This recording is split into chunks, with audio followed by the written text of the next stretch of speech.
Halo, selamat sore semuanya. Apa kabar? Jumpa lagi dengan saya, Dahlia Sarjono, sebagai host di Instagram Live Yayasan Kanker Anak Indonesia. Dan sore ini kita mengambil judul Food Sensitivity. Dan kita di sini nanti akan bersama pakar-pakar. Salah satunya adalah ada dua pakar di sini. Satu adalah Dokter Sindiawati Pujiadi atau akrab dipanggil Dokter Cindy, dan juga yang kedua adalah Pak Eko Subagio. Dan Dokter Cindy ini beliau adalah seorang ahli nutrisi, ahli gizi, dan ya spesialis gizi klinik, spesialis gizi. Dan ya pelanggan-pelanggan beliau atau pasien-pasien beliau banyak selebriti juga nih kalau kita lihat dari Instagram beliau. Oke, so teman-teman semuanya yang pada join sore hari ini, terima kasih sekali lagi yang sudah membaca Instagram posting kami, baik di saya pribadi Dahlia Sarjono di Yayasan Kanker Anak Indonesia, di nutrisi.co.id, dan juga mungkin di Ibu Cindy, Dokter Cindy. Oke, terima kasih sekali lagi sudah pada join. Pasti semuanya tidak sabaran lagi ya, apalagi sekarang ini ada kita tuh lagi di masa pandemi. Jadi berarti nutrisi kita ini juga harus benar, harus betul dan sesuai dengan kondisi tubuh kita agar tetap terjaga imunitas tubuh ya.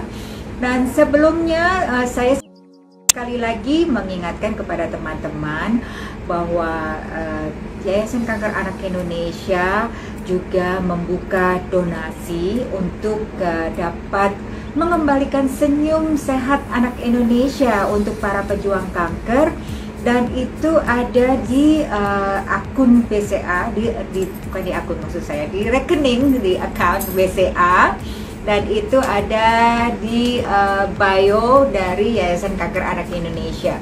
By the way, suara saya kedengaran kah? Kedengaran bagus? Oke. Good. Oke, saya sekarang ini berada di kantor Yayasan Kanker Anak Indonesia.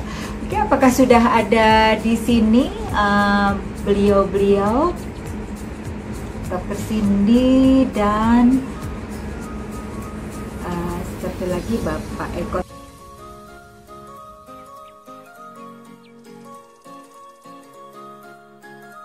Dokter Cindy ini sibuk sekali. Kemarin kita bincang-bincang pra-live aja dokternya.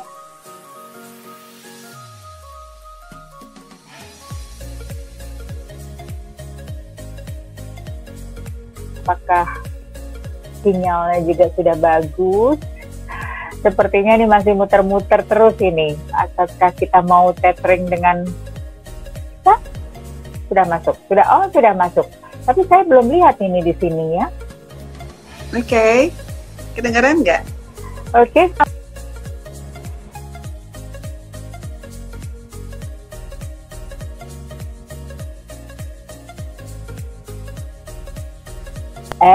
Mas, mungkin nanti.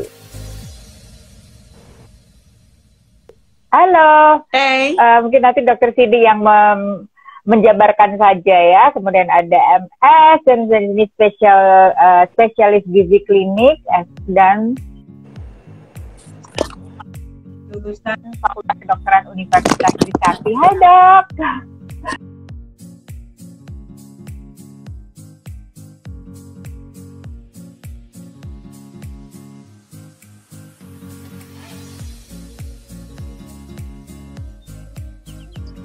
Hai. Apa kabar?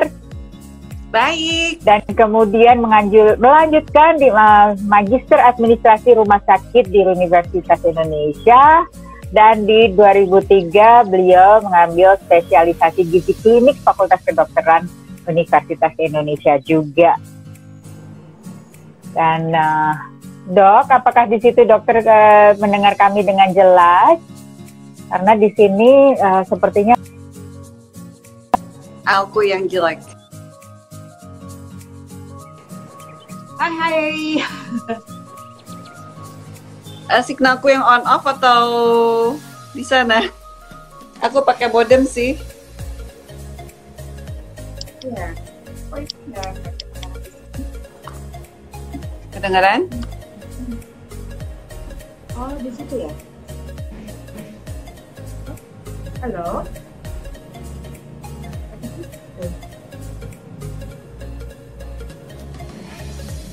Oke, Dr. Cindy. Iya. Suaraku Ya, kedengaran? Suara Oke. Nah, sekarang baru jelas ini. Oke, Oke. so Dok-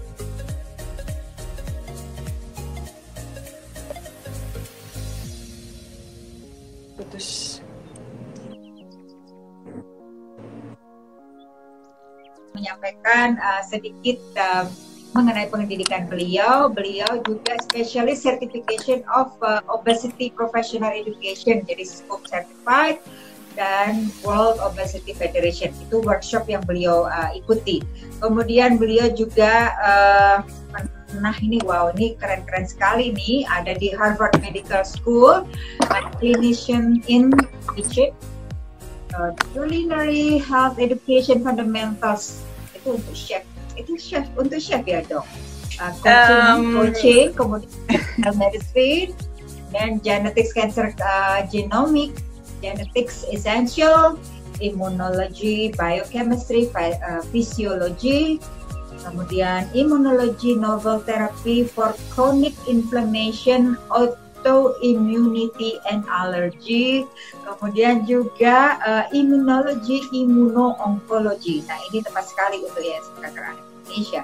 Kemudian juga dengan Stanford University, dokter juga mengikuti fundamental of genetics. The genetics you need to know, genomics and the other omics, the comprehensive essentials personal genomics and your health.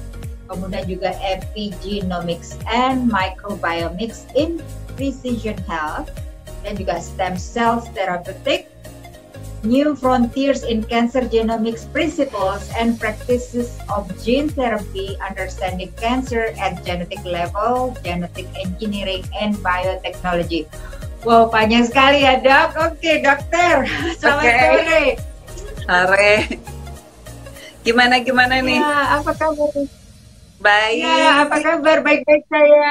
Dokter juga baik-baik di situ ya. Jadi dokter ini kita mencuri waktunya sekitar 1 jam untuk kami di sini untuk berbagi kepada para peserta atau yang sudah join di sini di IG Live atau Instagram Live-nya Yayasan Kanker Anak Indonesia. Yes. Oke, so dokter, sebelum kita berlanjut nih ya, Dok, saya tuh sebenarnya ada sedikit kerancuan, mungkin dokter bisa jelaskan itu apa sih bedanya food sensitivity, food intolerant, dan food allergic gitu.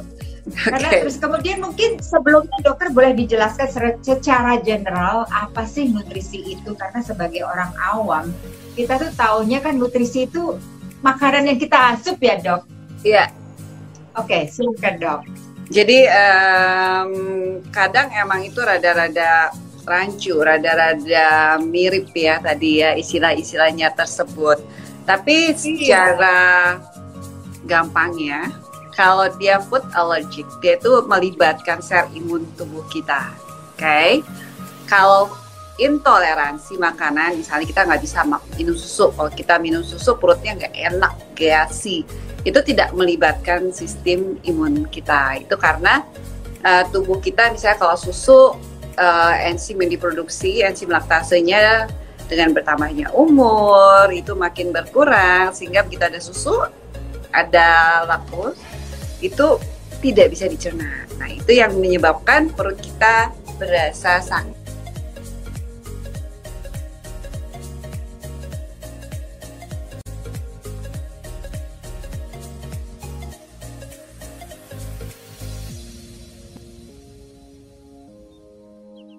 Makan kacang misalnya, habis itu kita menjadi gatal-gatal, terus sesak, dan itu berhubungan sama respons imun kita, itu adalah food allergy.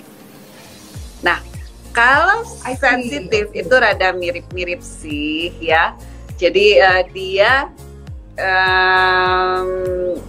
kalau mengkonsumsi sesuatu makanan itu perutnya berasa nggak enak, dan biasanya kalau kita hilangkan ya nggak apa-apa, dan kalau kita dengan perlahan-lahan menambahkan makanan yang kita tadi makan tidak enak tersebut, itu nanti akan bisa lagi. Jadi kita sensitif terhadap makanan tersebut, tapi bukan berarti kalau sensitif terhadap makanan tersebut seumur hidup tidak bisa makan makanan tersebut. Jadi bisa saja nanti kita perkenalkan satu persatu di waktu yang akan datang, dan kita bisa mengkonsumsinya. Iya. Oke. Jadi kalau boleh dikata kalau food allergic itu berarti lebih lama ya dok ya untuk apa supaya tidak alergik laginya. Gitu. Kalau sensitif kan mungkin sensitif bisa pada saat tertentu ya periodenya ya. Iya. Dan kalau food allergic itu berhubungan dengan sistem imun yang IgE. Ya, kalau food sensitif itu bisa berhubungan dengan namanya IgG. Ya, ada hubungannya dengan imun tubuh kita, tapi ya beda-beda di responsnya. Ribet sih, nggak usah pusingin. Ya, pokoknya kalau misalnya mempunyai suatu masalah di saluran pencernaan kita, cobalah berobat ke dokter untuk dicari ini apa sih kira-kira. Ya, yang sering saya dapetin biasanya sih karena intoleransi susu tuh sering datang. Aduh, perutnya sering kembung. Susu ya, biasanya susu, kacang-kacangan dan seafood ya dok ya. Beda-beda itu ya. Itu yang sering susu karena dia kan tidak cukup enzimnya. Enzimnya itu dengan makin bertambah umur produksinya nggak cukup, sehingga untuk mencerna laktosnya itu kan harus digunting-gunting tuh di usus, dia nggak cukup tuh guntingnya, sehingga laktosnya masih banyak. Itu yang menimbulkan kita ada keluhan ke arah intoleransi laktosa, ke arah susu. Itu salah satu contohnya. Memang kalau dari segi genetik ada tuh gennya, memang yang sudah dari lahir sudah membawa gen yang intoleransi terhadap laktosa, tapi belum tentu keluarnya di awal. Bisa saja dengan bertambahnya umur dia baru keluar, atau bisa juga ya nggak keluar sampai tua. Jadi lactose intolerance persistence, jadi ya nggak keluar biarpun gennya secara genetik dia mempunyai gen yang bersifat lactose intolerance. Nah, tentu saja kalau kita mempunyai masalah-masalah tersebut, apalagi kita mempunyai berbagai macam penyakit, itu akan membuat kita asupan makanannya jadi terbatas. Sedangkan kalau kita menderita sesuatu penyakit, nutrisi yang kita perlu konsumsi tetap mesti bergizi lengkap dan seimbang, nggak bisa di diskon-diskon. Jadi biasanya itu butuh tuh bantuan dokter spesialis gizi klinik untuk membantu memilihkan yang ini nggak bisa, coba kita ini dulu. Jadi supaya nutrisinya bisa lengkap. Kalau misalnya banyak banget yang nggak bisa, mungkin kita suplementasi dulu dengan pemberian suplementasi dari vitamin atau mineral atau apa yang dia butuhkan. Jadi pengaturan nutrisinya tetap mesti bergizi lengkap dan seimbang, hanya milih-milihnya aja. Yang paling enggak dia nggak ada keluhan, ya, atau keluhannya paling dikit. Bagaimana dok, keluhan yang paling tinggi? Paling dikit. Yang maksudnya makanan yang efeknya tuh paling nggak terlalu keluhan. Karena kalau sensitif kan dia berarti kita biasanya buang dulu semuanya. Kan ada listnya tuh kalau cek sensitif makanan. Ini listnya, oh dia sensitifnya terhadap sini. Coba kita buang dulu tuh yang sensitif. Kita berikan dulu yang dia tidak sensitif ya. Gitu kita udah berikan yang tidak sensitif. Yang sensitif kita buang dulu. Mungkin kita buang sekitar 3 bulan mungkin ya, yang sensitif banget gitu. Terus kita cobakan lagi satu per satu. Tapi kalau dia tidak terlalu berat sensitifnya, jadi masih yang medium, itu mungkin kita bisa cobanya tiap 4 hari atau apa, dicoba lagi makanan tersebut ya. Jadi enaknya memang biasanya begitu saya dapat pasien tes gitu ya. Iya. Jadi sering kalau misalnya pasien udah datang, ini saya udah punya data tes ini, terus keluhan saya seperti ini, labnya seperti ini, udah enak tuh. Jadi kita udah hitungin, oh kalau gitu kita pilih yang ini dulu. Jadi misalnya dia butuh protein, kita pilihkan protein yang paling dia tidak sensitif, misalnya kita lihat aja dari list makanannya tersebut. Nah kita ambil dari situ dulu, karena protein kita nggak bisa diskon, tetap mesti ada. Jadi kita pilihkan yang paling oke, yang kurang yang kalau di lab itu biasanya hijau gitu, jadi oke, bisa nggak sensitif ke ada makanan. Tapi tetap kita pilihin mau dari proteinnya, karbohidratnya, si sayur dan buahnya, itu kita pilihin. Jangan sampai dia mengalami kekurangan nutrisi. Apalagi zaman sekarang, zaman COVID ini daya tahan tubuh kita kan mesti maksimal, nggak boleh sampai kekurangan. Jadi kalau bisa ada yang nggak bisa di sini, ya sudah kita cari tempat lain. Jangan sampai kurang. Oke? Iya. Iya. Agak ini ya dok, apa namanya? Nah itu kalau kita bisa mengetahui tadi kan kita bisa dites lagi ya untuk bisa kita kembali apakah kita masih sensitif atau kita tidak toleran terhadap ya salah satu jenis makanan itu gitu ya. Nah dok, itu biasanya kita mentesnya dengan apa ya dok? Biasanya sih saya kirim ke lab. Tes darah. Dengan lab. Dari kalau yang sensitivity itu setahu saya darah ya. Jadi biasanya saya kirim ke lab. Nah labnya melakukan tes tersebut, kemudian kita dapat hasilnya. Nah dari hasilnya itu kita lihat. Jadi kita pilih-pilihkan supaya tetap nutrisinya cukup buat dia. Jadi dengan lab ya. Dan ini nanti ternyata ada perhitungannya gitu ya dok ya. Jadi kayak ada perbandingannya yang sampai akhirnya nanti bisa menyimpulkan bahwa ini gitu yang yang sensitif gitu ya dok. Yes. Biasanya dari hasil lab itu kita udah dapat bayangan, oh iya dia sensitif ke sini. Untuk menurunkan keluhan itu kita buang dulu. Jadi kita eliminate. Kita delete dulu. Nggak ada dulu makanan yang ada keluhan tersebut. Baru nanti kita tambahkan satu persatu. Oke. Aduh ini pasti seru banget ya, sampai dokter nih teman-teman, kalau saya lihat Instagramnya dokter nih pasti sehat banget sekeluarga karena sampai mempunyai taman hidroponik sendiri ya dok ya. Iya, itu hobinya saya. Seru banget. Bercocok tanam, jadi saya punya sayur, ada buah, macam-macam sih. Jadi kalau misalnya saya nggak sempat belanja, nggak sempat ke supermarket atau apa, ya biasanya saya cuma bilang sama anak saya, duh mama nggak sempat masak nih sayurnya, kamu petik dulu deh di kebun, cuci sendiri jadi salad ya. Mama nggak sempet karena nggak ada mbak, aduh ya udah usaha sendiri. Iya. Jadi begitu, karena mereka wajib makan sayur. Nah sayur yang paling gampang buat mereka ya, kalau misalnya mamanya nggak sempat masakin ya salad aja, atau emang kalau saya nggak sempat ya saya pasti salad. Jadi sayur saya itu pasti selalu ada lettuce, ada kale, itu biasanya selalu saya ada, itu favorit di rumah. Sawi hijau, paling seledri gitu juga ada, seledri, daun bawang, ya rosemary, itu basil. Jadi anak-anak kalau mau pakai basil ya tinggal petik, atau dill dia petik aja. Kamu butuh apa? Butuh dill mah, butuh rosemary, ya udah petik aja di pot. Dia petik udah dimasak. Simple, kita biasa masak di rumah yang simple, kayak ikan cuman dipakai pan aja gitu. Mereka suka mainan dill, mainan rosemary, apa yang ada di kebun aja dipetik-petikin taruh. Ya serunya itu aja sih. Jadi masih fresh dapatnya, dan kadang-kadang soalnya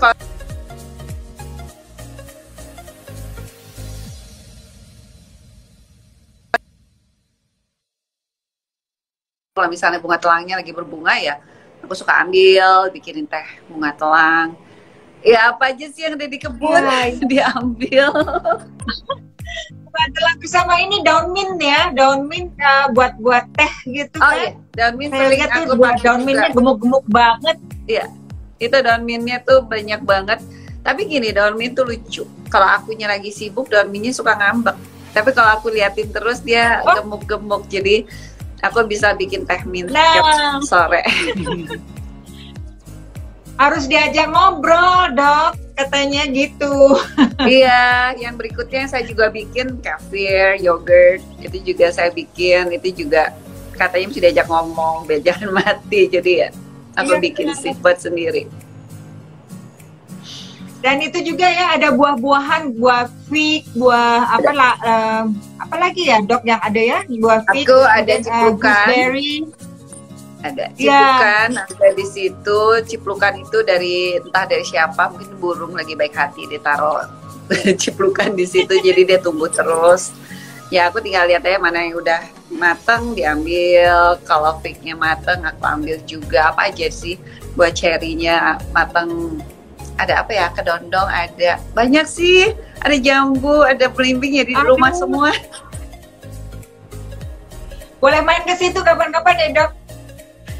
Iya, tapi liatin kebunnya. Kebunnya udah kayak nggak kebun karena semua daun ada. Tapi pasti seru ya gitu. Oke dok, ini kembali ke nutrisi nih, apa untuk gizi ya. Nah, kebanyakan yang dokter sehari-hari gitu pasien ini itu tuh selain pastinya untuk nutrisi, untuk gimana kita bisa menyeimbangkan asupan supaya kita tetap stay fit ya, rather than kurus gitu. Atau kebanyakan orang pengen kurus di situ ya dok? Sebagian besar pasien saya pengen menurunkan berat badan, tapi prinsip selalu saya pesankan buat saya bukan kurus ya. Iya, buat saya nggak nurunin hanya berat badan, yang saya turunkan adalah lemak tubuh, dan saya mau pertahankan ototnya. Kenapa?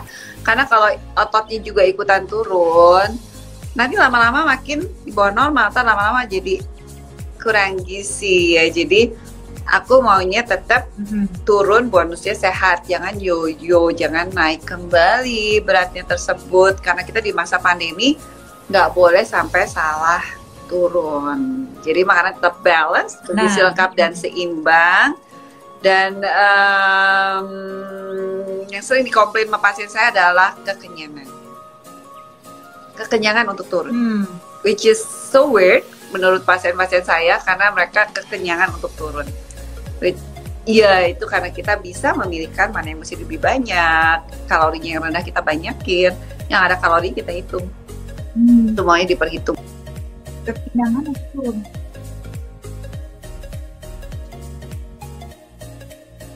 Suaranya hilang.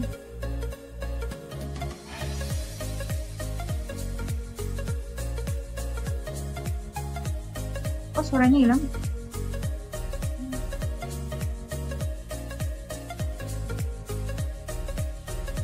Dok, kok suaranya hilang sebentar, saya nggak dengar suaranya dokter.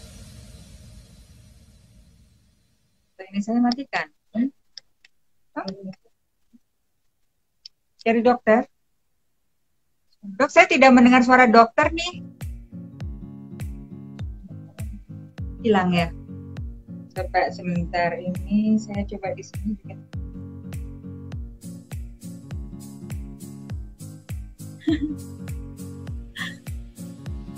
Nggak kedengeran dok.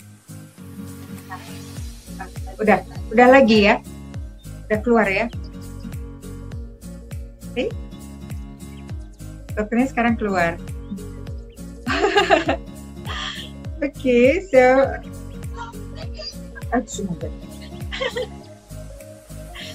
Oke, so ya. Belum.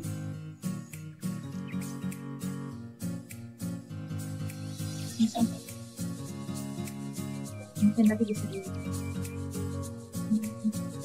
Oke, ini di sini rupanya agak kurang bagus ini signalnya. Ini dokter, coba saya lihat. Oh, ini dokter masuk lagi. Ya, Dokter Cindy Mill. Ini teman-teman wajib untuk follow nih, Dokter Cindy Mill. Maaf tadi suaranya hilang. Iya, makanya saya pikir kita yang bermasalah. Aku makanya tadi keluar dulu terus baru masuk lagi. Iya, iya, iya, nggak apa-apa. Jadi tadi gimana dok? Kita tadi sampai di mana ya? Kita mengulang kembali kalau oh ya untuk tidak mengurangi berat badannya saja, tapi juga lemak baiknya masih tetap dijaga ada, begitu ya dok ya? Jadi Karena kita itu harus turunin lemak tubuh kita jaga otot kita. Ya, tapi dari makanan tetap ada lemak baik yang kita perlu konsumsi. Jadi tetap balance yang makan yang kita makan. Jadi apapun masalah kesehatan kita, semuanya mesti balance. Tapi memang kalau misalnya kita punya masalah kesehatannya A, B, C, D, E, ke dokter gizi deh. Daripada salah jalan, nanti keburu nyasar. Jadi sebelum nyasar kita belokin dulu, benerin dulu. Belokin dulu. Yes. Oke. Ya. Dikasih traffic light dulu ya dok ya. Jadi harus di kuning ya. Begitu kuning, salah, jangan belok sini, kita belok tempat lain. Nah ini baru benar gitu. Betul.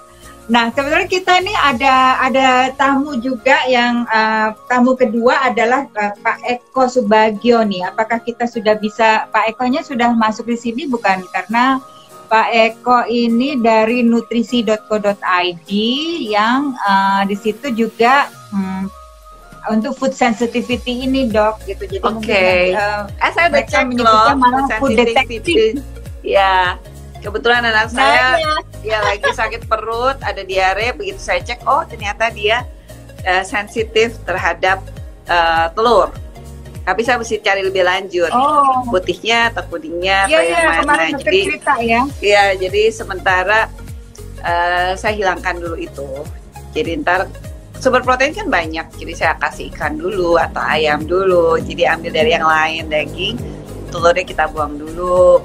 Nanti mungkin setelah 3 bulan akan aku perkenalkan, tapi ya saya akan mengetes lebih lanjut yang mana dari telurnya. Iya, oke. Coba mungkin sebelum berlanjut ke Dokter Eko, apakah ada pertanyaan? Coba dibacakan aja. Udah. Oke, saya akan bacakan pertanyaannya. Dok, mau tanya untuk setiap usia, apakah beda nutrisi yang harus dipenuhi? Ya, beda-beda. Jadi kalau misalnya lihat ke angka kecukupan gizi, jadi kan ada tuh AKG Indonesia. Nah, dilihat aja. Setiap umur dan jenis kelamin itu beda-beda kebutuhan nutrisinya. Jadi kita memang mesti menyesuaikan. Jadi misalnya nggak bisa, misalnya kita dewasa dan lihat anak kita makannya kok dikit banget ya. Terus padahal kebutuhannya cuma segitu. Jadi nggak bisa dipaksakan. Jadi kita kalau untuk anak-anak ya mesti lihat juga di grafik pertumbuhannya dia, apakah dia masih oke atau enggak. Kalau dia masih bagus, ya sudah. Oke. Ini ada pertanyaan lagi nih. Alergi makanan itu bisa bawaan dari gen kah, dok? Bisa iya. Dari Mbak Isadora. Mungkin bisa iya, bisa enggak. We don't know yet. Bisa iya, bisa enggak? Harusnya. Jadi itu berarti harus dicek ya. Ya. Soalnya gini, kadang-kadang misalnya orang tuanya alerginya ke sini, kadang-kadang anaknya alerginya yang lain. Tapi nurunin alerginya ada, cuman kadang-kadang ya suka beda juga. Jadi bisa iya, bisa enggak. Oke, tadi tadi Mbak Erika nih gitu. Jadi ada ide bagus nih, nanti suatu hari kita bisa tur ke kebunnya Ibu dokter katanya. Ya, udah kayak sambil kita nanti berbincang. Ya, sambil berbincang-bincang tentang nutrisi, dok, tentang gizi, tentang apa food sensitivity itu tadi. Sampai malu. Kan pasti ya. Sampai malu soalnya udah kayak hutan. Penuh dengan sayuran. Justru gitu, karena hutan kan ada hutan kota pelataran. Nah, ini hutan rumah nih, dok, lebih seru lagi. Oke. Nah, ini ada lagi nih, dok, apakah intermittent fasting program itu oke untuk healthy lifestyle? Gini, dari pengalaman saya, mau diet apapun juga yang dikerjakan biasanya end up-nya hasilnya sama. Tapi pada orang-orang yang doyan ngemil, kalau dia mengerjakan intermittent fasting itu lebih terbantu. Jadi boleh-boleh saja kalau mau dikerjakan, tapi tolong kebutuhan yang dia mesti konsumsi, misalnya asupan proteinnya, sayurnya, dan nutrisi yang dia perlu konsumsi ya dikonsumsi pada waktu dia tidak berpuasanya tersebut. Jadi bukan lagi yang fastingnya. Jadi silakan saja mau mana yang nyamannya untuk menjalankan diet, boleh. Kalau dari saya biasanya saya oke-oke saja sepanjang misalnya proteinnya saya sudah hitungkan, itu jangan didiskon, itu mesti dimakan. Mau dimakan jam berapa terserah, pokoknya dimakan. Jadi boleh-boleh saja. Tapi itu di waktu yang sama, di jam yang sama. Intermittent itu sebetulnya scheduling ya, your food consumption gitu ya. Ya. Oke. Ada dokter siapa namanya? Pak Eko sudah masuk? Belum request ya. Kayak Pak Eko mungkin request dulu Pak Eko supaya kita bisa bergabung di sini ngobrol dengan Dokter Cindy juga.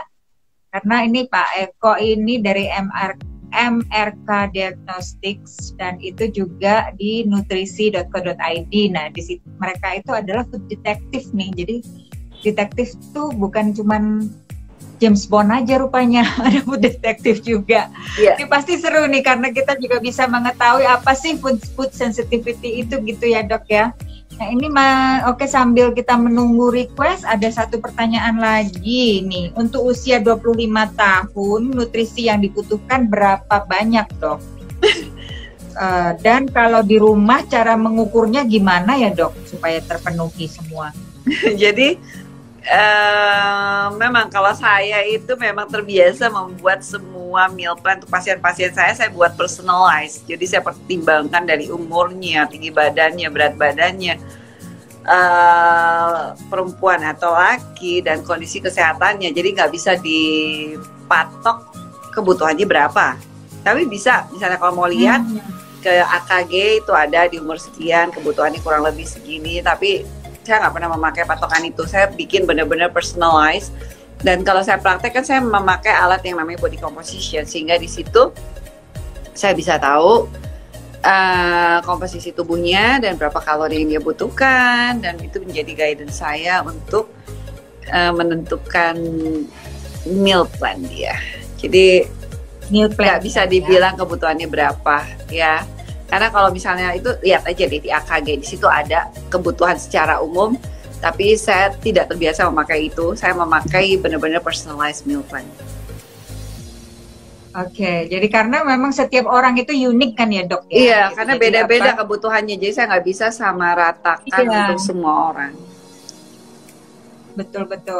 Jadi pasti setiap orang juga meal plan-nya pasti beda ya. Makanya tadi Dokter Cindy ini masuknya dari DRC Meal ya. Dokter Cindy Meal. Oke, dari Dokter Cindy Meal ya, Dokter Cindy Meal. Oke. Nah, ini lagi nih, rambut rontok apakah salah satu gejala kekurangan nutrisi, Dok? Bisa iya, bisa enggak. Jadi ada salah satu yang saya suka analisis dari genetik tuh, ada yang namanya autoimun alopecia areata. Jadi kalau misalnya dia autoimun, jadi kita mesti ngapain supaya kalau bisa autoimunnya jangan makin lebih parah. Tapi bisa saja yang sering saya dapetin adalah diet yang salah, diet yang terlalu ekstrim, itu sering rambutnya menjadi rontok karena dia kurang mengkonsumsi beberapa nutrisi. Yang sering salah juga kalau mereka, misalnya saya udah menghitungkan ada kebutuhan lemaknya di situ, nah itu dibuang sama mereka, itu bisa aja rambutnya jadi rontok karena dinding sel membutuhkan lemak juga untuk terbentuk. Jadi ada lemak bagus yang tetap saya berikan, tapi porsinya tentu saya tidak berlebihan. Yang berikutnya adalah yang sering saya dapetin adalah asupan proteinnya tidak dipenuhin, sehingga dalam tanda kutip kurang gizi. Jadi ototnya jauh di bawah normal. Yang berikutnya adalah misalnya dia melakukan diet ekstrim yang nggak ada sayur atau buah sama sekali. Apalagi yang banyak orang ambil suka nggak ada sayur karena dengan alasan nggak suka sayur. Nah itu bisa, itu kekurangan nutrisi sehingga menyebabkan rambutnya rontok. Jadi mungkin banyak hal yang perlu dilihat di situ selain mungkin kesehatan kulit kepalanya. Iya. Jadi nggak bisa. Tapi yang sering saya dapat adalah diet yang salah. Itu sering. Diet yang terlalu ekstrim, diet yang salah. Diet yang ngikutin ini itu hanya ngelihat tuh orang turun banyak terus dia ikutin dan ternyata mungkin nggak ada sayurnya atau dikit banget ya bisa itu jadi rontok. Itu sering, kasus itu sering dapat. Iya, iya, iya. Ya, jadi jangan coba-coba atau jangan ikut-ikutan gitu. Kalau misalnya teman-teman lain pakai ini aja di rambutnya, belum tentu itu cocok ke rambut kita ya dok, atau ke kulit kepala kita ya dok. Beda-beda. Ya, ya.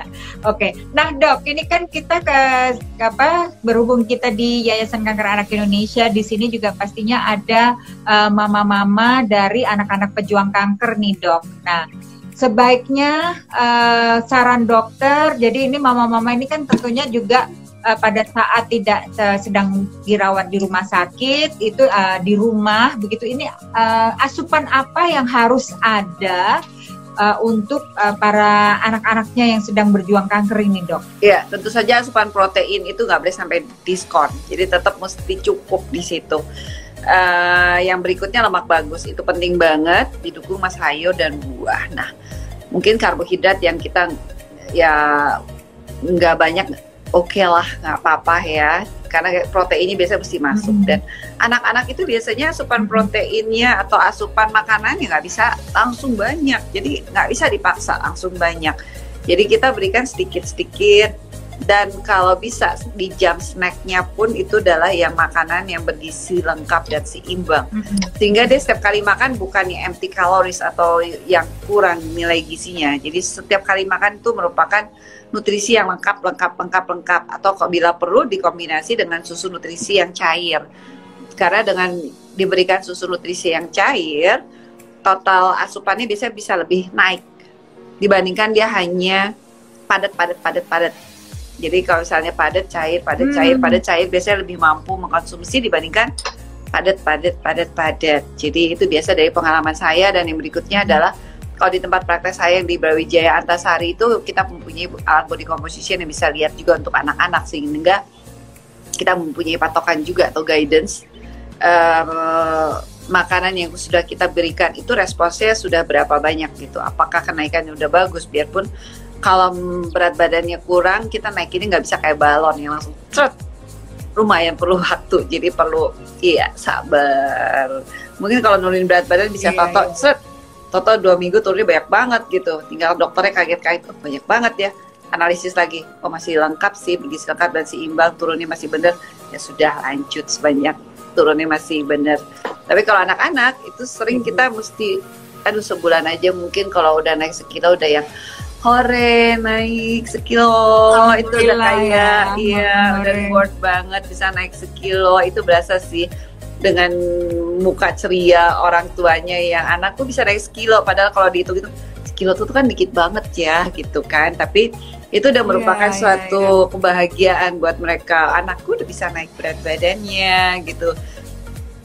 Lebih mending daripada sebelumnya ya. Itu biasanya kita lihat, tapi biasanya target saya tetap ototnya itu saya perhatikan tuh supaya naik. Itu katanya Pak Eko ada request katanya. Oh sudah ya Pak Eko sudah request, coba kita lihat lagi di sini kita. Atau kita kedua ini sudah request, kok tidak muncul ya Pak Eko ya? Mendingan gini, aku keluar dulu, Pak Eko masuk dulu. Apa mungkin Pak Eko belum? Iya nanti gantian gitu lagi ya? Iya, takutnya Pak Eko-nya belum upgrade. Jadi kadang-kadang kalau belum upgrade dia nggak bisa bertiga. Kalau aku harusnya betul. Tadi saya juga bilang begitu. Iya. Jadi mungkin aku. Jadi gitu ya. Jadi nanti Bu Dokter Cindy bisa kembali lagi ya. Kita ngobrol dulu dengan Pak Eko dulu ya. Yes, biar Pak Eko gitu kita ya, masuk dulu. Nanti aku coba request untuk bertiga. Iya. Oke? Iya. Atau kalau enggak, ya betul. Kalau ke Pak Eko masuk dulu, nanti Dokter Cindy yang gantian ya, request lagi ya. Ya. Join di kita. Oke. Oke, baik Dok. Terima kasih banyak. Ya. Coba. Ya, sekarang kita tunggu. Jadi dengan Pak Eko, beliau adalah Marketing Director di MRK Diagnostik. Ini sudah hadir. Jadi beliau adalah di sini. Ini, ya, oke. Nah, beliau menyelesaikan pendidikannya sebagai di Akademi Analis Medis Universitas Erlangga. Selamat sore, Bu. Halo, nah akhirnya. Halo, selamat sore, Bu Dahlia. Iya, selamat sore Pak Eko. Tadi kita sudah ngobrol lumayan panjang dengan Dr. Cindy. Saya follow. Saya mengikuti perbincangan itu Dr. Cindy tadi, tapi kami nggak bisa masuk dari tadi. Baru sekarang ini bisa. Dari tadi kita nggak melihat ini tulisan requestnya Pak Eko gitu. Iya, jadi teman-teman kita nanti kita tunggu lagi, semoga Dr. Cindy bisa join bareng, jadi kita bisa ngobrol bertiga. Jadi Pak Eko di sini dari nutrisi.co.id ya, dan kemudian juga dari MRK Diagnostik sebagai marketing director mulai dari tahun 2019 Pak ya. Oke. Nah, Pak, boleh dijelaskan dulu Pak apa sih yang ada di MRK Diagnostik atau di nutrisi.co.id itu, dan kemudian apa saja yang bisa kita dapat kalau kita ke situ pada saat kita merasa bahwa kita tuh saya sepertinya ada sensitivitas di makanan tertentu gitu. Iya. Baik, terima kasih Bu Dahlia. Selamat sore Bapak Ibu peserta live IG dari Yayasan Kanker Anak Indonesia. Jadi pada kesempatan ini saya sedikit akan bercerita soal food sensitivity. Jadi saya sendiri adalah dari MRK Diagnostik. Jadi MRK Diagnostik itu adalah importer dan penyalur dari food sensitivity test yang dibuat atau diproduksi oleh Cambridge Nutritional Science di UK sana. Jadi, jadi yang ada di Indonesia itu semuanya adalah dari MRK Diagnostik yang menyalurkannya. Apakah itu di Prodia, apakah di Pramita, apakah di lab-lab yang lain, gitu ya. Itu. Jadi sebetulnya adalah food. Saya ingin mungkin memperjelas tadi sebagian sudah dijelaskan sama Dr. Cindy ya. Jadi kalau kita bicara tentang food sensitivity itu secara sederhana adalah itu merupakan reaksi tubuh kita terhadap makanan yang kita makan. Jadi ada makanan-makanan yang tidak bisa diterima dengan baik oleh tubuh kita sehingga tubuh kita bereaksi dengan cara mengeluarkan kembali makanannya. Jadi tubuh kita bereaksi dengan mengeluarkan antibodi, jenisnya adalah IgG. Jadi kalau saya ngomong antibodi, barangkali Ibu teringat ya dengan COVID ini banyak tes yang lalu ada tes tentang antibodi segala macam. Nah itu sebetulnya adalah reaksi tubuh terhadap sesuatu yang dianggap sebagai benda asing. Nah dalam hal ini adalah makanan kita itu dianggap sebagai benda asing yang selanjutnya bisa kita sebut sebagai antigen. Nah, kemudian tubuh kita memproduksi antibodi, jenisnya adalah IgG antibodi, kemudian antibodi dan antigen tadi akan berikatan karena kita tidak sadar makanan tadi terus kita makan kan Bu, karena tidak menimbulkan gejala apa-apa. Pada akhirnya setelah ditumpuk dalam jumlah besar baru kemudian akan menimbulkan masalah. Nah, masalah itu akan bervariasi gejalanya. Bisa tadi kalau yang dikatakan oleh Dr. Cindy adalah gangguan di perut kita, tapi kemudian juga ada gangguan di saraf pusat kita, misalnya adalah migrain atau sakit kepala yang kita tidak tahu dengan jelas apa penyebabnya. Nah itu semua karena adanya ikatan antibodi tadi. Nah itu cerita tentang food sensitivity. Tapi kemudian barangkali Ibu Dahlia ataupun juga Bapak Ibu semuanya adalah sangat familiar dengan kata-kata alergi ya, alergi makanan ya. Iya, tadi di awal kan saya juga bertanya gitu, jadi apakah food intoleran, food sensitivity dan alergi gitu. Jadi apakah sensitivity-nya itu diakibatkan dari kita alergi terhadap suatu jenis makanan tertentu atau apa sih gitu. Jadi dan juga gejalanya apa ya, Pak? Memang agak berbeda dengan alergi, Bu. Saya sendiri adalah alergi. Saya kalau makanan tuh alergi kepiting, saya alergi udang. Jadi kalau saya makan kepiting atau udang, maka dalam hitungan menit, Bu, saya sudah akan merasakan itu. Mata saya mulai berair, kemudian saya merasa gatel-gatel, pada akhirnya bentol-bentol, kemudian lama-lama saya merasa sesak nafas. Kalau jumlah makanan yang saya konsumsi cukup banyak, tekanan darah saya akan drop. Pada akhirnya saya mesti masuk ke emergency. Nah, itu yang dinamakan anaphylactic shock. Jadi intinya adalah kalau alergi itu gejalanya adalah cepat sekali munculnya. Ya, tubuh meresponnya dengan cepat. Nah, kalau kita periksa di tubuh juga muncul antibody, tapi jenisnya adalah IgE. Tadi udah di-mention juga sama Dr. Cindy. Ya, jadi kalau tesnya adalah tes antibody IgE. Tapi kalau sensitif terhadap makanan itu yang dites adalah antibodinya adalah IgG jenisnya. Jadi ada perbedaan. Jadi kalau alergi gejalanya cepat, kemudian kita akan mudah mengetahuinya, Bu. Karena itu tadi cepat, oh ya saya barusan makan kepiting dalam waktu 5 menit, saya gatal semua, oh saya alergi kepiting.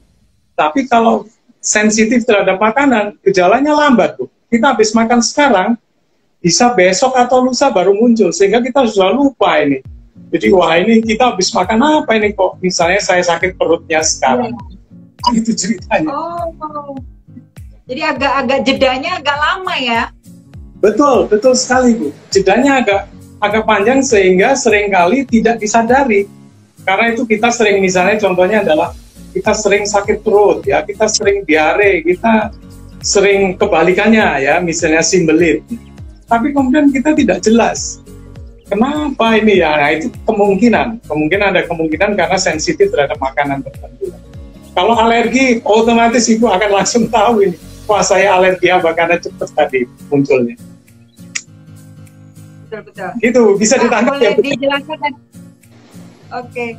Tadi singkatan apa ya Pak itu IgG, IgC?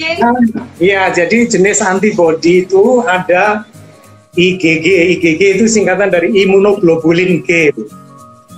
Itu bahasa medis, memang tidak bisa diterjemahkan ke bahasa Indonesia. Jadi IgG itu ada imunoglobulin G. Kalau alergi yang dites adalah antibody jenisnya adalah imunoglobulin E. Jadi ada IgG, ada IgE. Kemudian ada jenis lagi IgM, kemudian ada IgA. Itu adalah jenis-jenis antibody. Oke, Pak. Terus kemudian apa yang dimaksud dengan food detective, Pak? Oh ya. Jadi kemudian karena gejala, ya baik Bu. Karena kan tadi saya katakan bahwa ini gejalanya munculnya adalah belakangan, ya lama, sehingga orang tidak tahu apakah saya ini sensitif terhadap makanan atau tidak. Tapi saya punya gejala-gejala yang muncul, yang sering muncul, saya nggak jelas apa penyebabnya. Nah itu bisa dites tuh ya. Salah satu tesnya adalah tes antibody IgG. Salah satunya adalah food detective tuh. Kalau food detective itu ini bentuknya seperti ini Bu. Jadi ini adalah tes 59 jenis makanan ini seperti ini. Dalam satu kotak begini. Ya. Dalam satu kotak. 59 ya. Banyak banget ya. Oh ada yang 222. Kalau Dr. Cindy itu sukanya yang 222 jenis makanan, Bu. Karena makanan kita ini kan sangat beragam. Iya, bisa ratusan karena memang makanan kita ini sangat beragam. Kalau ini yang 59 jenis makanan, ini tergolong tes cepat ini. Waktunya hanya 40 menit langsung ketahuan. Jadi 59 jenis makanan tadi ditaruh dalam tray. Ini ada adalah test pack ya, seperti test pack ya. Betul. Jadi bentuknya kayak gini, Bu. Ini adalah ada lubang. Ini ada lubang-lubang, jumlah lubangnya 48.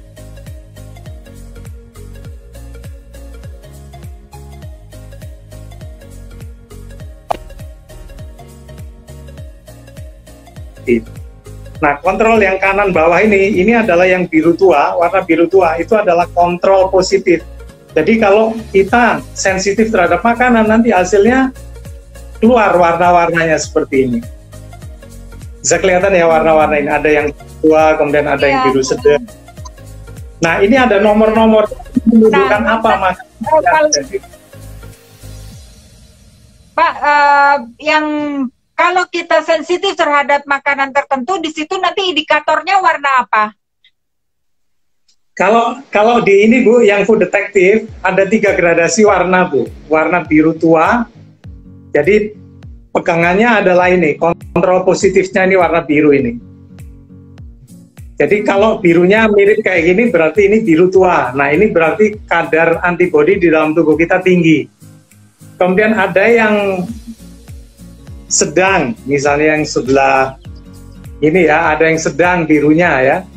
Itu berarti kadar antibodinya ya sedang gitu. Tapi ada yang birunya biru muda, berarti itu kadarnya adalah sedikit. Tapi kalau yang di 222 tadi itu adalah fully kuantitatif. Kalau ini kan semi kuantitatif, Bu. Jadi ada 3 gradasi warna.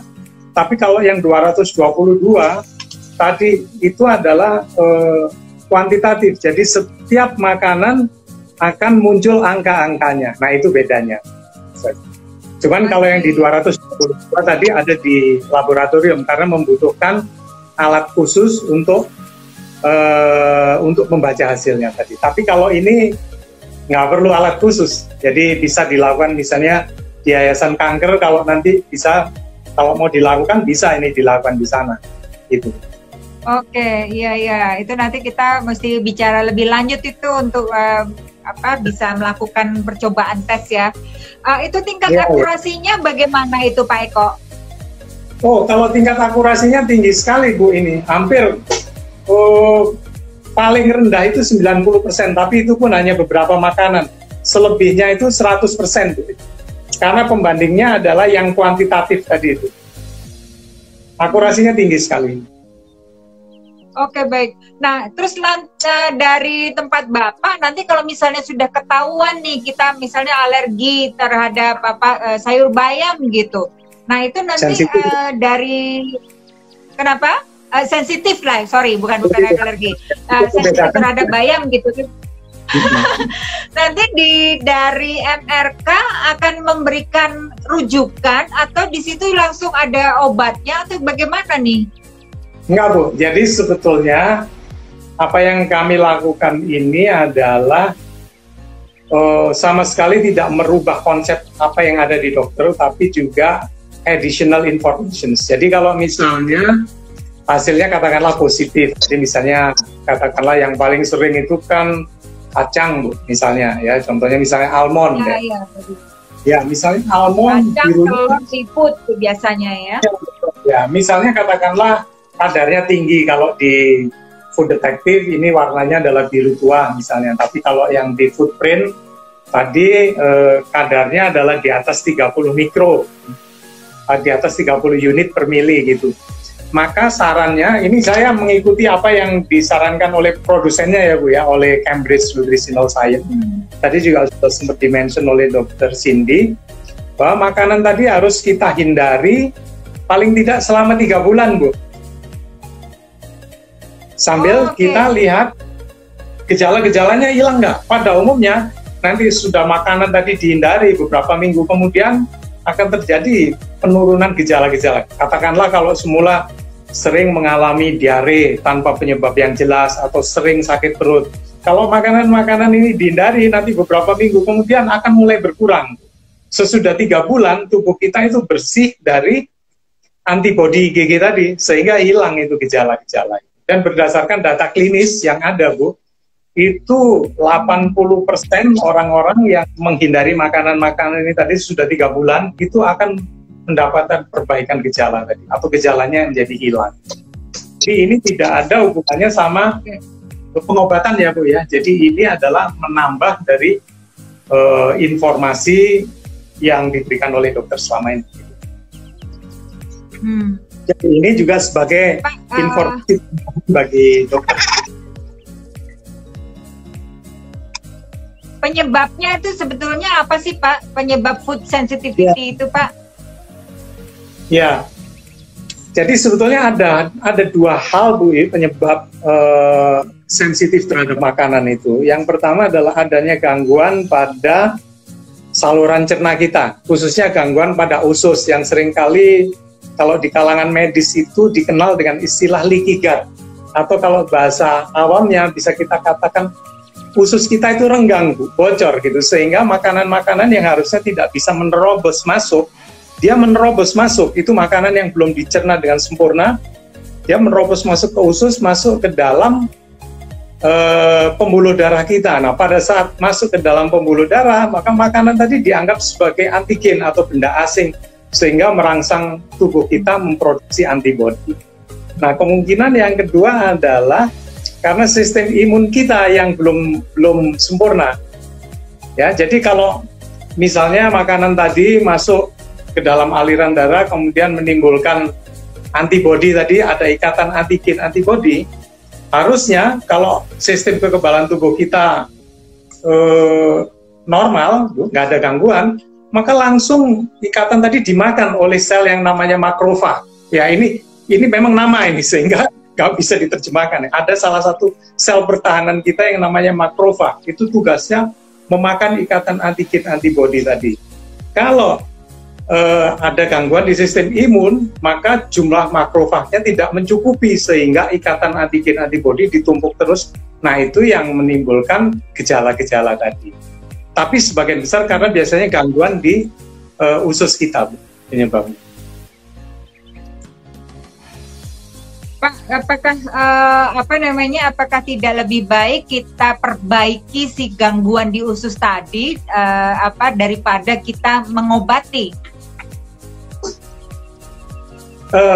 Pasti Bu, kalau dari dokter ya biasanya pasti dicek dulu kan apa penyebabnya gitu ya. Biasanya macam-macam itu. Jadi kalau misalnya gangguannya ini di usus tadi sudah kelihatan gitu. Seringkali penyakitnya itu disebut sebagai irritable bowel disease (IBD) atau bisa disebut sebagai IBS atau irritable bowel syndrome, Bu. Kalau terjadi itu dan kemudian dites ini, maka yang dilakukan oleh dokter tentu makanan tadi harus dihindari ya supaya mencegah timbulnya adanya inflamasi kronis ya. Kemudian yang kedua pasti dikasih obat-obatan yang lain. Salah satunya pasti dikasih probiotik, Bu. Biasanya gitu, Bu. Oh. Karena kuman yang baik kita itu menjadi tidak seimbang, kadang-kadang terus kemudian dikasih suplemen probiotik selain obat-obat yang lainnya. Jadi sebetulnya tes ini adalah tambahan, merupakan alat tambahan bagi dokter untuk melakukan manajemen penyakit yang ada hubungannya dengan gangguan pencernaan tadi dengan lebih baik. Yaitu tadi mengetahui makanan-makanan apa saja yang menimbulkan reaksi imun dan pada akhirnya makanan tadi harus dihindari. Demikian, Bu.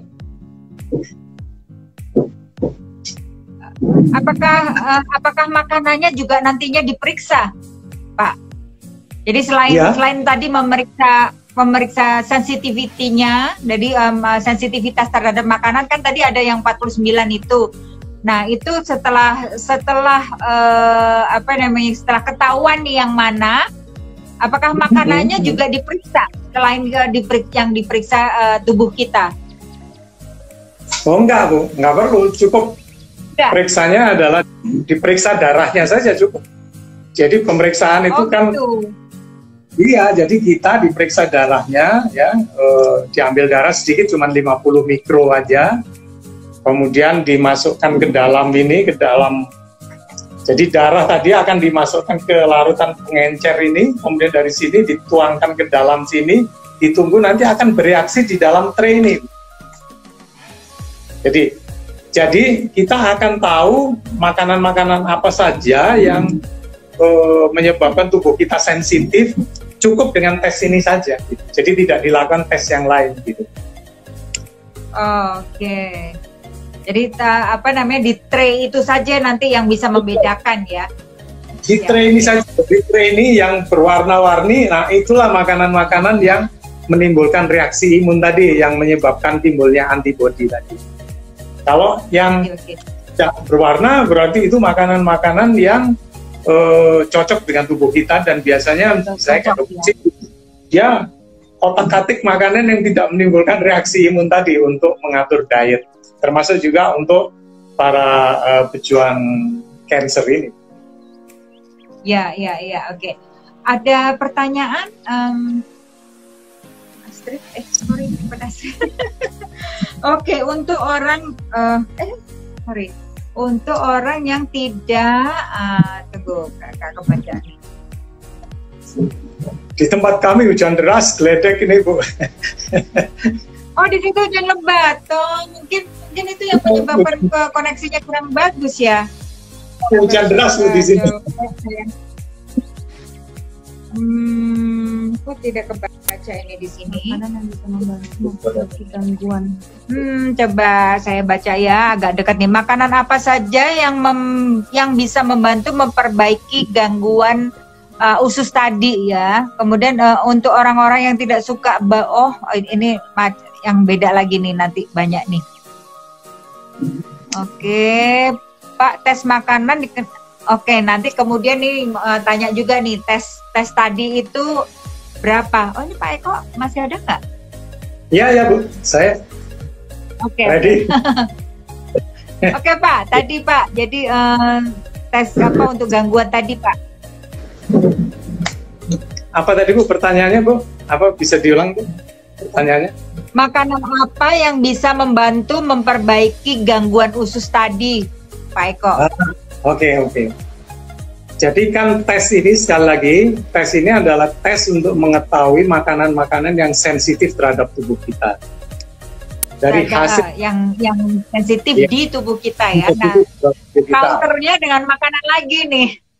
Ya, jadi makanan intinya untuk tadi penyebabnya adalah salah satunya dan yang paling sering adalah gangguan pada usus kita. Ya. Jadi kalau sudah dilakukan tes, kemudian makanan-makanan yang reaktif atau yang hasilnya positif itu harus dihindari. Nah, itu adalah cara yang terbaik untuk memperbaiki gangguan dari usus tadi. Ya, dari sisi pengaturan makanan. Yang kita makan apa banyak, makanan-makanan lain banyak jadi penggantinya. Tapi makanan yang menimbulkan reaksi imun tadi atau makanan yang menyebabkan tubuh kita sensitif, itulah yang harus kita hindari. Nah, dengan kita hindari nanti akan terjadi perbaikan gejala-gejala, di mana perbaikan gejala itu menunjukkan perbaikan adanya fungsi dari usus kita. Nah, selain itu nanti konsultasi dengan dokter pasti akan memberikan yang lain-lain. Nah, salah satunya tadi kalau probiotik itu biasanya pasti wajib itu, karena itu untuk memperbaiki mikrobiota yang baik yang terganggu tadi. Karena pada saat ada gangguan di usus, mikrobiota yang baik itu juga. Nah, ini kan Bu, suara geledek keras sekali itu. Iya, keras banget sampai kedengeran. Iya. Di daerah mana sih Pak Eko? Di daerah Pasar Minggu Bu, kami Bu. Pasar Minggu, rumah saya dong. Waduh, ternyata hujan deras kita tahu. Untung aja tadi pagi saya mau nyiramin kembang nih, kasihan tanaman saya. Iya tadi kalau kembali tadi ke makanan itu seperti kata Dokter Cindy, berarti kita kayak kita delete dulu ya Dok ya. Sorry Pak Eko. Jadi kita delete makanan yang tadi kita sensitif ya. Makanan ya. Sensitif. Iya, makanan yang berwarna biru tua, artinya yang kadar imunnya tinggi, itu paling tidak dihindari selama 3 bulan. Ya. Nah kemudian kalau yang 3 bulan nggak boleh makan. Lama ya? Lama, agak lama. Karena apa? Karena dalam waktu 3 bulan itu ikatan antigen antibodi itu masih ada di dalam tubuh kita. Makanya kenapa kemudian 3 bulan. Nah nanti kalau kita mau coba makan lagi, itu istilahnya adalah di reintroduce ya. Nah itu bisa mulai dimakan tapi sedikit-sedikit saja. Iya. Oke. Kalau ini apa? Kalau hasil tesnya tadi birunya adalah biru sedang gitu, maka makanan boleh dimakan tapi 4 hari sekali. 4 hari sekali. Jadi secara gamblangnya kita istirahatkan tubuh kita dulu gitu ya, Pak ya. Betul. Karena kita ngomong mudah ya Bu ya untuk menghindari makanan, tapi kalau itu kena makanan yang paling Ibu sukai kemudian tiba-tiba warnanya merah, harus hindari 3 bulan kan susah gitu. Ya. Iya. Ya oke lah. Tadi kalau juga ada yang tanya tuh tentang duren itu, suka duren terus tiba-tiba ternyata tiba-tiba suatu saat sensitif terhadap duren, nah itu agak payah itu. Nah, jadi kan pilihannya gini, kita mau enak atau mau sakit kan gitu. Betul. Nah sekarang pilihan tergantung di tangan Anda sendiri. Ya, tapi kalau misalnya hasil itu kadarnya nggak terlalu tinggi atau pas kadarnya menengah, kadar antibodinya tadi menengah, atau kalau dengan tes ini tadi warnanya birunya adalah biru sedang saja, misalnya ada susu, ada telur, ada kacang mede, ada almond gitu, ya digilir aja 4 hari sekali lah, boleh itu gitu Bu. Masih ya, boleh tapi Ibu Bapak direm-rem sedikit ya gitu, jadi makanan kesukaannya tuh nanti pasti kita bisa ulang lagi kan, seperti siklus juga ya Pak ya. Nah, iya siklus kayak gitu. Tapi yang makanan yang tidak menimbulkan masalah itulah yang harus diatur-atur gitu untuk diet kita sehari-hari. Nah itu kalau Dokter Cindy itu lebih suka, dia fokusnya adalah di makanan yang kadar antibodinya rendah aja. Jadi itu yang diatur untuk diet sehari-hari. Yaitu diet sehari-hari. Iya. Nah, Pak Eko, kalau boleh tahu nih, gitu, ada yang bertanya juga nih, harga tes pack itu berapa sekali tes untuk ini, untuk mengetahui food detective itu tadi? Iya, Bu. Bagaimana Bu? Putus-putus Bu? Harganya berapa kalau kita mau tes itu? Oke. Jadi sebetulnya kalau food detective itu bisa dilakukan di banyak tempat. Ya, misalnya contohnya adalah kalau lab itu adalah Pramita ya, chain lab Pramita. Saya sebut karena memang itu banyak. Pramita, kalau yang 222 tadi ada di Prodia, ada juga kalau yang di Bekasi ada yang Leader Lab tadi. Kalau harganya Bu, harganya itu sekitar 2,5 juta. 2,5 juta. Itu sampai hasil keluar ya? Sampai hasil keluar. Terus nanti dibacain ya? Iya, sampai hasilnya ada. Itu sekitar 2,5 juta. Tapi kemudian saya kemarin sempat juga sama Ibu Rea, ya. Kalau bulan Mei ini kami lagi promo. Barangkali kalau ada para orang tua dari pejuang cancer tadi ingin melakukan tes ini, apakah untuk keluarganya atau untuk beliau sendiri atau untuk anaknya, bisa coba komunikasi dengan Yayasan, nanti dilakukan di Yayasan Kanker. Kita berikan harga khusus yaitu 750.000. Wow. Iya Bu, jadi kita lagi promosi ya, kita harganya 750.000. Nanti bisa dilakukan di Yayasan Kanker gitu. Dan sebagian hasil ini kita akan sumbangkan. Terima kasih, ya. Jadi dari 750 tadi 150-nya nanti kami akan sumbangkan ke Yayasan Kanker. Jadi kalau ada Bapak Ibu yang mau memanfaatkan kesempatan ini sekaligus untuk donasi ke Yayasan Kanker, nah bisa dilakukan nih. Nanti bisa komunikasi sama Yayasan Kanker akan komunikasi sama kami yang akan. Saya kira gitu. Kebetulan ada Ibu Saliana Sorongan nih di sini ikut hadir. Ibu Sali adalah Ketua Yayasan Kanker Anak Indonesia. Nah, nanti mungkin bersama Bu Sali ya Bu, kita bisa atur untuk suatu saat bisa melakukan tes di sini dengan harga khusus itu tadi. Ini kalau bulan Mei ini berarti tinggal 9 hari lagi nih. 10 hari, Mei sampai 31 ya, oke. Ya. Nanti kami akan datang ke kantor Yayasan Kanker dengan membawa analis untuk melakukan pemeriksaan di sana. Ya. Tuh Bu Sali sudah menjawab. Nanti bisa kita jadwalkan Pak, gitu. Jadi nanti untuk siapa yang ingin hadir dan ingin melakukan tes sensitivity terhadap makanan, nanti Mungkin Bapak dan timnya akan hadir di sini ya. Iya, nanti kami yang akan datang ke sana. Oke. Dan hasilnya terima kasih banyak. Ya. Dan terima kasih banyak juga Pak itu untuk yang dibagikan sebagai tanda kasihnya untuk bisa melanjutkan untuk Yayasan Kanker Anak Indonesia dan kita bisa turut mengembalikan senyum sehat anak Indonesia. Oke, ini ada pertanyaan lagi, ada cabang di Bandung nggak Pak? Bandung Apakah ada cabang di Bandung? Waduh, kalau yang urusnya, kalau di Bandung itu tersedia di Paramita, Bu. Oh, di Paramita. Iya, ada di Paramita.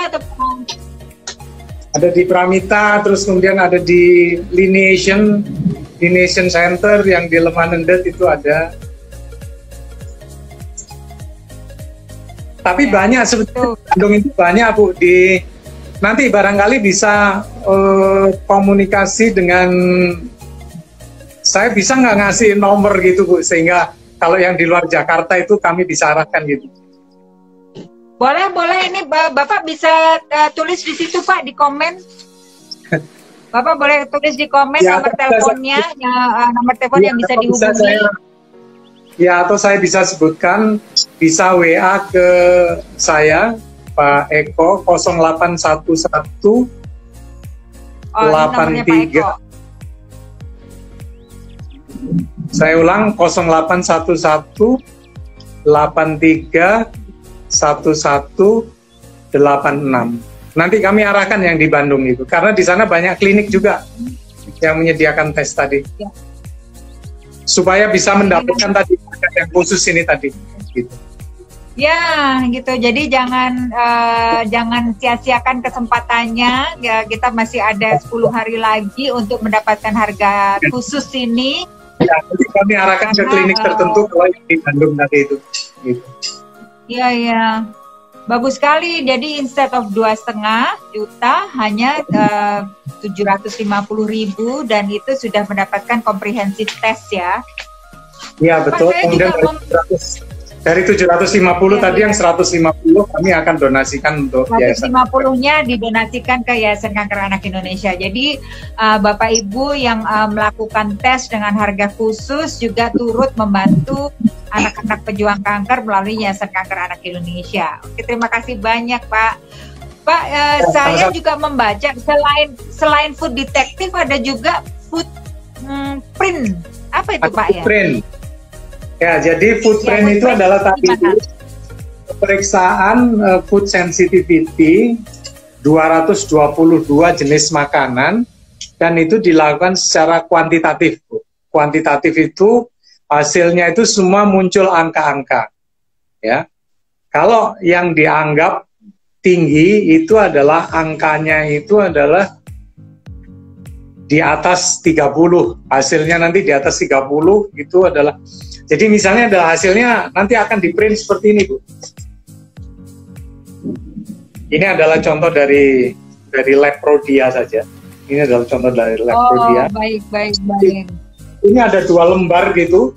Jadi 222 jenis makanan. Jadi hasilnya secara kuantitatif, kalau yang 59 tadi itu ya bisa dikatakan itu sebagai screening awal saja. Tapi nanti kalau di situ dirasa, saya perlu mengetahui lebih banyak lagi, nah bisa tes yang ini. Kalau ini harus dilakukan di lab, karena ini proses pembacaannya itu harus dengan alat, dengan komputer gitu, khusus ini. Nah itu yang namanya footprint nih. Kalau dokter Cindy sukanya pakai yang 222 ini. Ya. Oke. Mungkin untuk pertanyaan-pertanyaan yang di kota-kota lain nanti bisa WA ke nomor Pak Eko saja ya. ini ada lagi juga yang menanyakan di kota lain seperti di Pekanbaru, mungkin nanti bisa ada ya di kota lain lagi. Iya, WA ke saya ulang ya. WA saya adalah Eko Subagio 0811 83 1186. Nah, itu dicatat ya, Bu. Tadi sudah kita taruh ya. Mungkin ibu atau bapak bisa scroll ke atas. Nomornya sudah kita taruh di pin ya. Nah, kemudian apakah Dokter Cindy masih ada di sini? Jadi kita bisa tektokan bertiga? Oh sudah. Oh oke. Wah, Dokter Cindy terima kasih banyak. Kita belum sempat bye-bye, Dokter. Mungkinan betul Dokter Cindy akan lanjut praktek ya. Jadi oke, Pak, ini kita sudah nggak terasa sudah jam 5.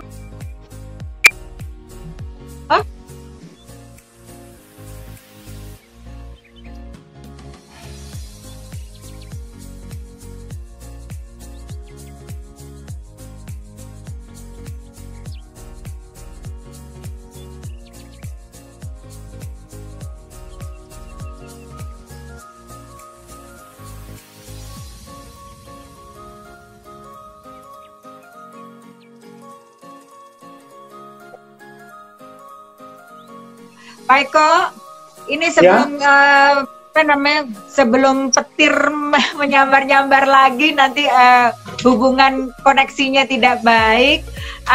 Pak Eko sebagai penutup sebetulnya jadi buat teman-teman semua yang mendengarkan, yang bergabung di sini, Bapak Ibu ini, jadi agar supaya kita bisa menjaga diri untuk bagaimana itu supaya kita tidak sensitif terhadap suatu makanan itu bagaimana, atau apabila kita sudah mengetahui bahwa kita tuh ada sensitif terhadap suatu makanan itu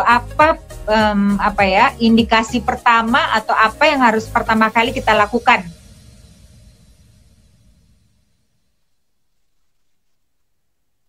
Bu, ini tadi pertanyaan ke saya ya, Bu ya? Iya, karena Dokter Cindy sudah praktek. Iya. Oke, jadi kan selain pastinya nanti akan melakukan tes food sensitivity ini di tempat Bapak ya, di MRK untuk mendapatkan food detective itu tadi ya. Iya. Jadi intinya kita mengetahui hasilnya. Ya. Jadi kita mengetahui hasil dari tes ini ya.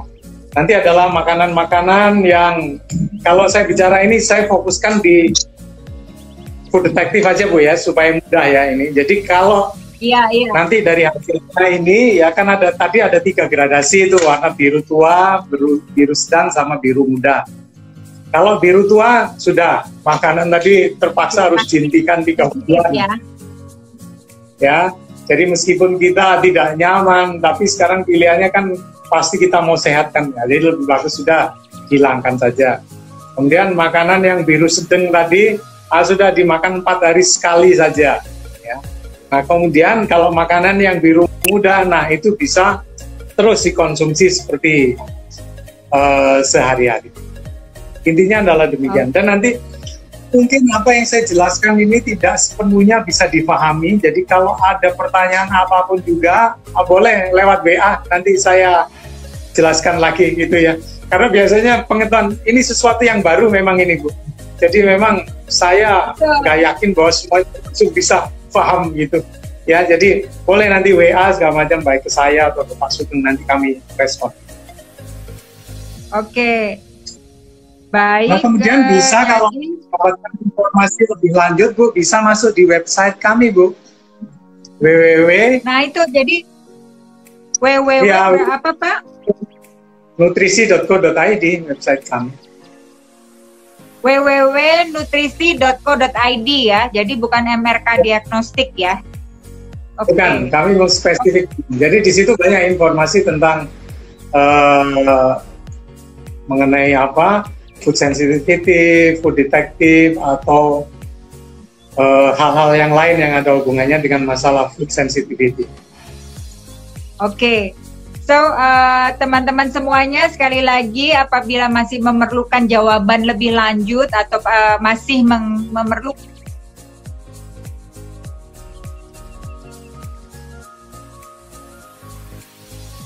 kok Bapak Eko Subagio itu di 0811831186 ya Pak ya? Iya, betul Pak.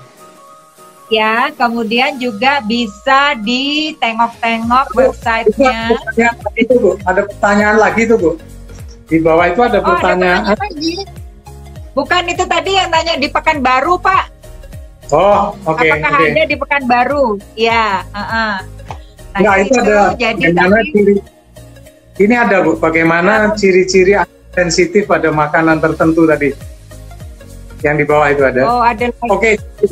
Ya. Jadi kalau anak-anak sensitif terhadap makanan tertentu ya, sekali lagi bahwa memang ini agak berbeda dengan kalau alergi. Kalau alergi tadi gampang diketahui karena reaksinya cepat, kita langsung tahu. Tapi kalau ini karena reaksinya adalah lambat, sehingga kita seringkali tidak mengetahui. Jadi intinya adalah kalau ada gejala-gejala yang sering muncul, misalnya contohnya tadi adalah kita sering mengalami gangguan di perut kita, misalnya suka kembung atau suka diare atau kebalikannya ya, simbelit tadi, atau kemudian kalau gangguannya di tempat lain, misalnya di saraf pusat kita, contohnya migrain ataupun suka sakit kepala, dan kita tidak mengetahui secara pasti ya apa sih penyebabnya. Itu salah satu kemungkinan. Salah satu kemungkinannya adalah karena kita sensitif terhadap makanan. Jadi untuk mengetahuinya memang nggak ada cara lain, ya memang harus dilakukan tes itu. Itu aja yang bisa saya informasikan. Oke. Baiklah, gitu. Jadi Bapak Ibu sekalian juga mungkin nanti para orang tua dari anak-anak pejuang kanker nanti bisa diketahui tadi untuk lebih lanjut mungkin mengenai gizi yang baik itu yang sesuai dengan imunitas tubuh anak-anak. Itu bisa ke Dokter Cindy, dan Dokter Cindy itu di Brawijaya Antasari, di Rumah Sakit Brawijaya Antasari. Dan kalau yang menginginkan untuk mentes apakah kita sensitif terhadap makanan tertentu, nah itu bisa dengan Pak Eko tadi, dan juga bisa di browsing dulu di www.nutrisi.co.id ya Pak ya. Betul. Dan Instagramnya juga ada. Instagramnya itu yang di sini yang sekarang sedang dipakai Pak Eko itu di nutrisi.co.id juga. Iya, sama namanya Nutrisi. Iya, oke.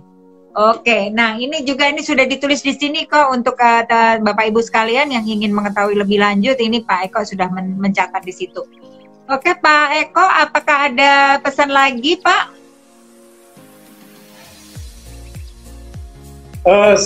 Ya saya kira itu saja. Jadi jangan segan-segan menanyakan lewat WA kalau ada yang tidak jelas. Kami dengan senang hati akan informasikan. Sedangkan untuk daerah-daerah di luar Jakarta, Bandung, nanti kita komunikasi lewat WA saja. Nanti saya arahkan ke dokter siapa atau ke klinik mana gitu supaya bisa mendapatkan harga promo ini.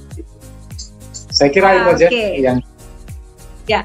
Oke, terima kasih banyak Pak Eko. Jadi terima kasih juga atas kerjasamanya untuk teman-teman yang ikut dan untuk Yayasan Kanker Anak Indonesia, dan bahwa dari teman-teman yang nanti melakukan tes terhadap sensitif terhadap satu makanan melalui food sensitivity, melalui food detective, alat ya food detective-nya.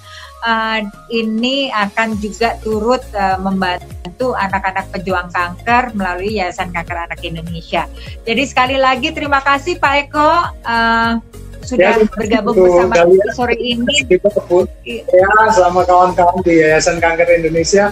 Terima kasih juga Bapak Ibu semuanya peserta live IG. Semoga mendapatkan manfaat dari pertemuan singkat kita ini. Pastinya, oke. Terima kasih sekali lagi untuk semuanya yang sudah join, yang sudah turut bersama kami, dan terima kasih sekali lagi. Ini semua tadi hari ini kita mendapatkan pengetahuan baru mengenai gizi, mengenai makanan yang seimbang, makanan yang baik agar kita tidak agar kita masih bisa mencegah atau mengetahui, paling tidak mengetahui kita sensitif di mana terhadap makanan. Dan bagaimana cara pencegahannya, dan terutama juga pastinya kita harus jaga makanan kita, asupan kita itu yang seimbang ya Pak Eko ya. Jadi jangan terlalu banyak protein atau jangan terlalu banyak sayur saja, jadi semuanya harus dalam moderate ya, dalam kadar yang moderate. Oke, so terima kasih semuanya sekali lagi yang sudah join di ya selamat sore. Saya udah sambut malam aja karena di luar udah mulai mendung ya. Oke. Ya, dan mohon maaf sekali lagi bahwa ini sinyalnya kurang bagus jadi agak on and off. Terima kasih untuk MRK Diagnostik dan untuk berbincang-bincangnya sore hari ini. Dan sampai jumpa di live Instagram live Yayasan Kanker Anak Indonesia berikutnya. Saya Dahlia Sarjono bersama Pak Eko di situ, dan teman-teman dari Yayasan Kanker Indonesia di sini, juga Ibu Saliana Serongan di situ. Terima kasih. Salam sehat untuk semuanya, untuk Pak Eko, untuk Bu Sali, juga cepat sembuh Bu Sali. Ya, dan Dokter Cindy juga terima kasih, walaupun tadi belum sempat kita berbincang karena Dokter Cindy. Selalu semuanya. Ya, Dokter Cindy. Ya, sehat-sehat semuanya. Selamat sore dan sampai jumpa di Instagram Live Yayasan Kanker Anak Sehat berikutnya. Yayasan Kanker Anak Indonesia berikutnya. Dan kita kembalikan senyum sehat anak Indonesia. Selamat sore semuanya.